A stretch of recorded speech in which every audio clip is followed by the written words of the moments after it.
La série Seigneur des Anneaux, les Anneaux du Pouvoir vient de sortir. Alors pour que vous soyez bien armés pour l'aborder sereinement, on va faire un point sur la cosmogonie de la Terre du Milieu, à savoir le mythe de la création du monde selon Tolkien, tel que raconté dans le Silmarillion. Alors évidemment, on ne va pas rentrer à fond dans les détails, c'est extrêmement riche comme univers. Donc on va faire au plus simple, en tout cas on va essayer.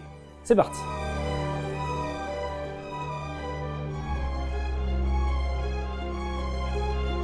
Au commencement des temps, Eru, ou l'unique que les elfes appelleront Ilúvatar, et nous aussi par la même occasion, créa les Ainur.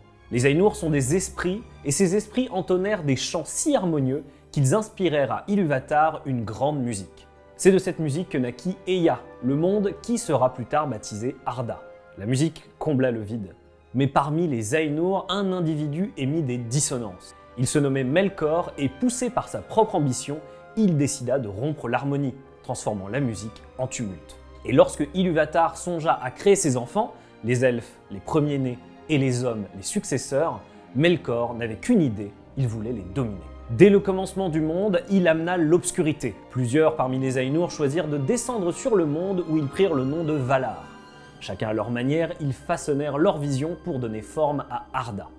Mais la soif de domination de Melkor engendra la discorde avec les autres Valar. Il se bornait à corrompre tout ce que les autres s'efforçaient de créer. Si les Valar étaient considérés comme des dieux par les habitants d'Arda, Melkor en était désormais exclu et plus personne ne prononça son nom. Les Valar qui nous intéressent le plus ici sont Manwë, le seigneur des vents, Varda, la dame des étoiles, et Ulmo, le seigneur des eaux. Bien d'autres font aussi partie de la légende. Il existe aussi les Maiar qui descendirent en même temps que les Valar pour les assister dans la création du monde, mais qui leur étaient inférieurs. Un des plus connus est Olorin qui deviendra le sorcier Gandalf, mais Sauron était aussi l'un d'eux. Il prit part à toutes les conspirations de Melkor, devenant ainsi son ombre.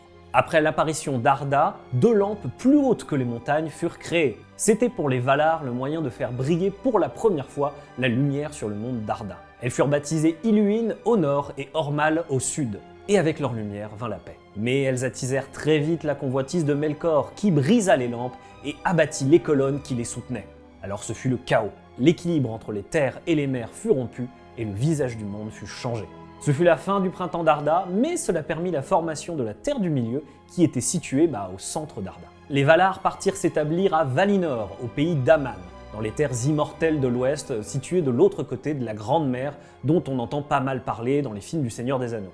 Là, ils firent pousser 2 arbres, Telperion et Laureline, respectivement aux lumières d'argent et d'or. Cet événement marqua le début du décompte du temps et des jours heureux de Valinor. On appelle cette période les années des arbres. Mais ça y est, les Valar pressentirent que le jour qui verrait s'éveiller les enfants d'Ilúvatar était proche. Mais c'est seulement lorsque Varda récolta la rosée d'argent de l'arbre Telperion pour allumer les étoiles que les elfes s'éveillèrent. Au premier-né s'ajouteraient plus tard les nains, robustes et capables de travailler la pierre. Pendant ce temps, terré dans l'ombre, Melkor était rongé par sa haine jalouse des elfes. Et tous ceux qu'il parvint à capturer furent corrompus et torturés jusqu'à devenir des abominations, les orques. Les Valar décidèrent d'intervenir en attaquant la forteresse de Melkor et au prix de terribles batailles parvinrent à le capturer. Mais ils ne trouvèrent pas son vassal Sauron caché dans les tréfonds d'Utumno, connu aussi sous le nom d'Udun, une forteresse logée au sein des monts de fer au nord de la Terre du Milieu. Et même si la captivité de Melkor assura au monde plusieurs siècles de paix, celle-ci ne fut pas éternelle. Elle permit néanmoins aux elfes qui le désiraient de rejoindre les terres immortelles. Plusieurs clans firent le voyage, les Teleri bâtirent Alqualondë, tandis que les Noldor fondèrent la cité de Tirion. C'est de la lignée de Finwë, roi des Noldor, que descendent Fëanor, un personnage extrêmement important, mais aussi Galadriel.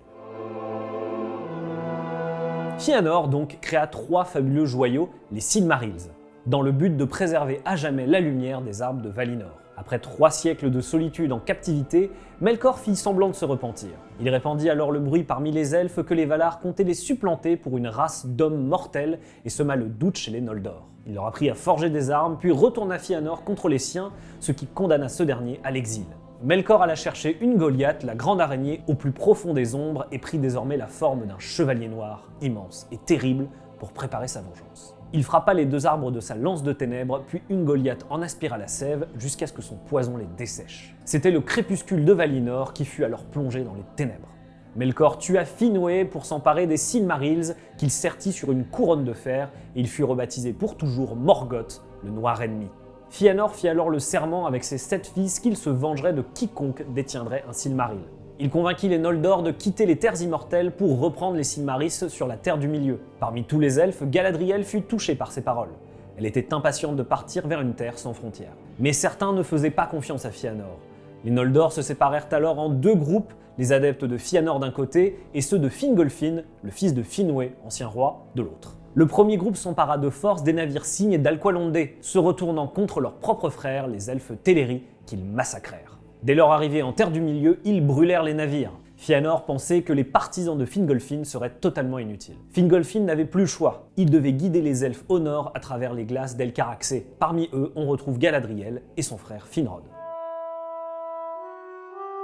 Les hommes mortels s'éveillèrent au même temps que les rayons du soleil, car même après avoir été ravagés par Morgoth et l'araignée Ungoliath, les 2 arbres virent tout de même fleurir un fruit d'or sur Laureline et une fleur d'argent sur Telperion. Les Valar les cueillirent et y insufflèrent tout leur pouvoir pour envoyer dans les cieux des nefs étincelantes transportant le soleil et la lune.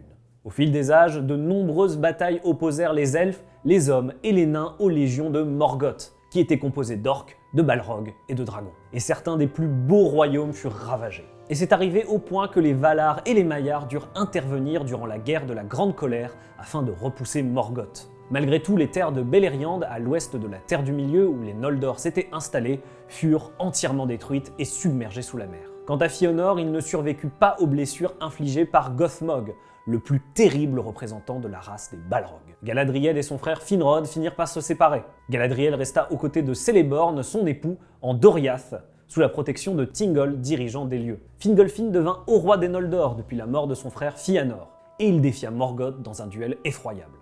L'elfe parvint à blesser 7 fois son adversaire et même à lui trancher le pied avant d'être mortellement touché. Entre-temps, Sauron, le plus terrible des serviteurs de Morgoth, était devenu un sorcier au pouvoir terrifiant et un redoutable adversaire.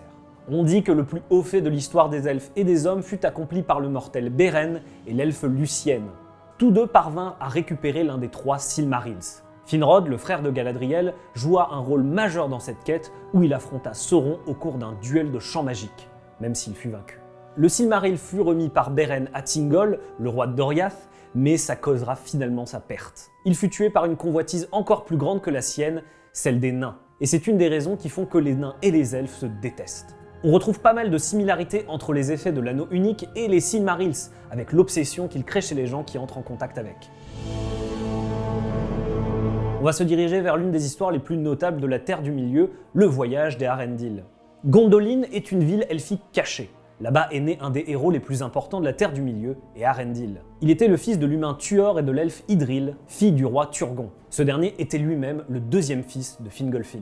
Et oui, tout revient. La lignée d'Arendil conduit directement à Elrond et à son frère Elros, qui sera le premier roi de Númenor, mais ça on va en reparler un peu plus tard. Lorsque par trahison la ville de Gondolin fut assiégée sans espoir de salut, Tuor fit franchir les montagnes à son peuple, mais il était désireux de revoir la mer, patrie du Valar Ulmo, seigneur des eaux, et il fit voile vers l'ouest pour ne jamais revenir. Erendil, son fils, bâtit Vingilot, le plus beau navire que le monde ait jamais connu. Mais après la mort de Fëanor, ses fils revendiquaient encore les Silmarils, versant pour la dernière fois le sang de leur frère elfe, forçant Elwing, l'épouse d'Eärendil, à se jeter dans la mer avec le Silmaril pour leur échapper. Grâce au pouvoir d'Ulmo, elle parvint miraculeusement à rejoindre Eärendil sous l'apparence d'un oiseau blanc. Guidé par l'éclat du Silmaril, Eärendil put enfin accoster sur les terres immortelles, d'où il ne repartit jamais. On dit qu'il voyage désormais dans le ciel à bord de Vingilot, le Silmaril brillant fixé à son front. On les appelle Gilestel en elfique ou l'étoile de l'espoir.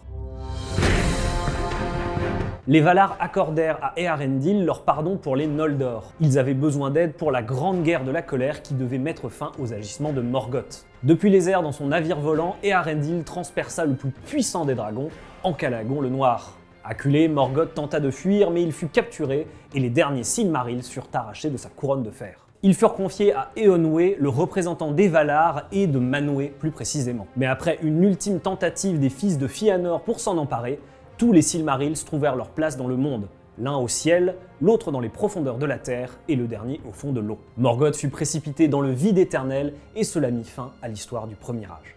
Beaucoup d'elfes décidèrent ensuite de rentrer vers les terres immortelles de l'Ouest, mais pas tous. Certains choisirent de rester sur la Terre du Milieu. Il y eut Gil-galad, 4e haut roi de Noldor, Celeborn et son épouse Galadriel.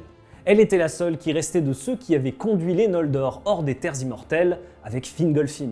Elrond, le demi-elfe, resta aussi, ainsi que son frère Elros qui fonda la lignée des rois de Númenor. Afin de remercier les Edain, les hommes qui se sont battus du côté des elfes pendant la guerre contre Morgoth, les Valar firent émerger une île en forme d'étoile et la leur offrirent. Cette île, c'est donc Númenor. C'est là que débute l'histoire des Dúnedain et des rois du Númenor au début du Second Âge. Et c'est à partir de ce moment-là que les événements de la série Les Anneaux de Pouvoir commencent. Voilà, c'était une petite partie de l'histoire massive de l'univers créé par J.R.R. Tolkien.